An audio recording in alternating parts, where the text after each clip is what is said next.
Être trop perfectionniste peut vraiment vous empêcher de vivre la vie de vos rêves. Le fait de vouloir tout contrôler, d'avoir toutes ces obligations sociales autour de nous pour la validation des autres, pour le regard des autres, peut vraiment nous empêcher d'accéder à un niveau de vie supérieur. Je suis restée 10 ans avec un pervers narcissique et j'ai passé 3 ans à guérir après ça.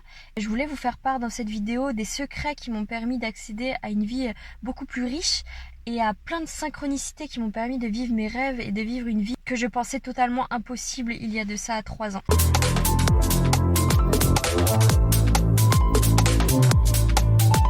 Bonjour tout le monde, j'espère que vous allez bien. J'aimerais parler dans cette vidéo du perfectionnisme et pourquoi c'est quelque chose qui m'a beaucoup gâché la vie durant ces dernières années.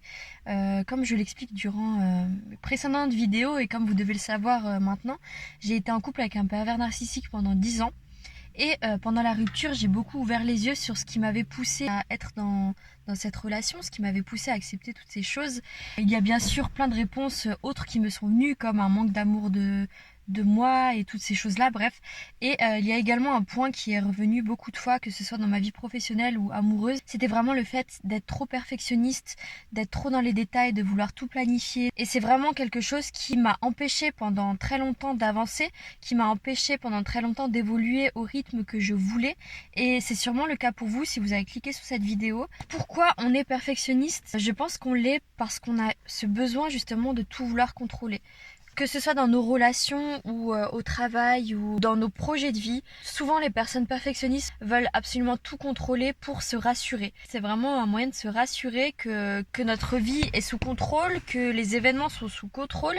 Et si on n'a pas cette perfection, on se sent un petit peu dépassé, on a peur de ce qui peut arriver. En étant trop dans la perfection, on empêche la magie de la vie d'opérer, on empêche l'attraction d'opérer.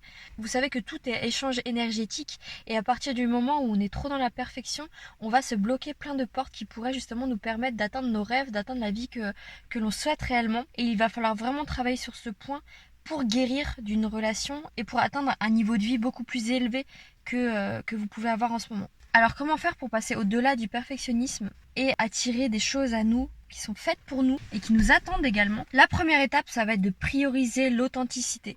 J'en ai parlé dans toutes mes vidéos, mais c'est ce qui m'a changé la vie après ma rupture avec un pervers narcissique. C'était vraiment de prioriser l'authenticité pour éviter d'attirer toujours ces mauvaises personnes à moi, pour éviter d'être toujours dans la perfection, d'être toujours au contrôle de ma vie, de vouloir tout contrôler. C'est ce que j'ai fait avec ma relation, de vouloir tout contrôler. Et au final, c'était la chose de ma vie que j'ai, en regardant en arrière, que j'ai le moins contrôlé et qui est le plus partie en sucette, on va dire, parce que j'étais tellement dans le fait de vouloir être aux commandes de tout ce qui se passe, de comment la personne va réagir, de comment mon ex allait réagir, qu'au final, c'est ça qui a fait que tout est mal parti. Si j'ai un conseil à vous donner pour les personnes trop perfectionnistes qui aimeraient avancer dans leur vie et arrêter d'être bloquées dans cette phase-là, c'est vraiment de prioriser l'authenticité dans le comportement, dans notre façon d'être, dans nos actions, de prioriser l'authenticité à la validation des autres et au regard des autres.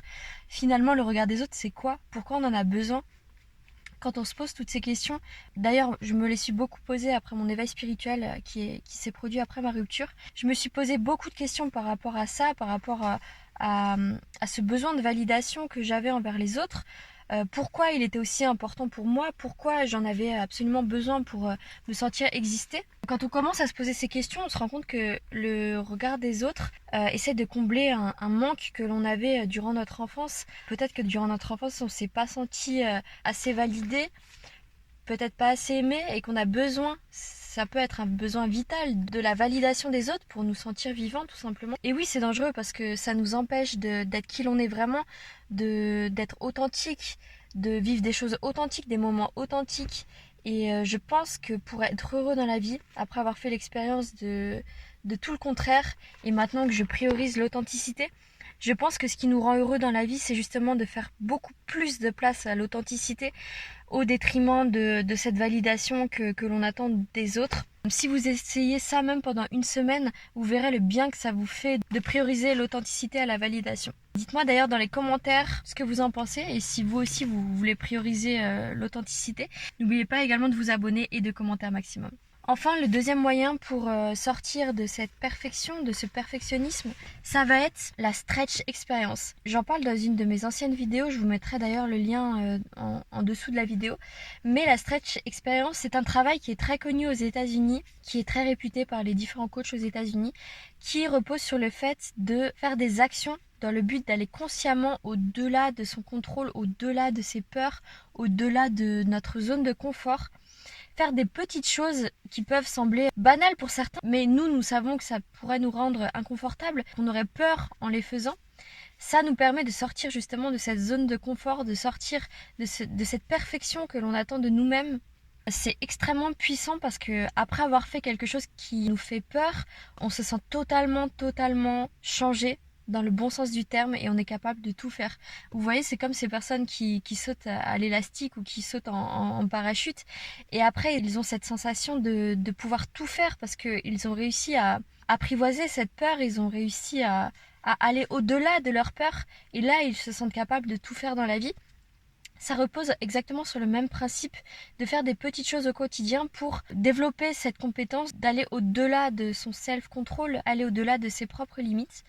Je vous conseille réellement de vous donner chaque semaine une mission que vous ferez qui vous fait peur ou qui vous rend inconfortable. Ça peut être par exemple de poster une vidéo sur les réseaux sociaux, une chose que vous n'avez pas l'habitude de faire. Ça peut être d'aller parler à quelqu'un, ça peut être plein de choses comme ça, d'aller demander le numéro de quelqu'un qui vous plaît, de parler à quelqu'un qui vous plaît. Il suffit pas de faire des choses de malade, juste des choses qui sortent de l'ordinaire et qui pour vous sera un avancement sur votre façon de voir les choses, même si ce ne sera pas parfait, peut-être que vous allez vous trouver bête. En fait, il faut vraiment vous permettre d'être débutant et de commencer à faire des choses que vous n'avez pas l'habitude de faire et après vous pourrez passer au-delà de ce perfectionnisme, passer au-delà du regard des autres, de ce besoin de validation et vous aurez vraiment l'impression de revivre et de pouvoir attirer à vous toutes sortes de nouvelles choses que vous serez capable d'accepter, que vous serez capable de vivre et c'est à partir de ce moment-là que la vie va vous réserver énormément de surprises.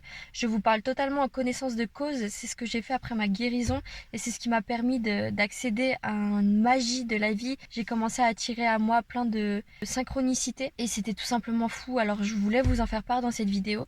Dites-moi ce que vous en pensez, n'oubliez pas de vous abonner et je vous retrouve très vite pour une prochaine vidéo. Prenez soin de vous.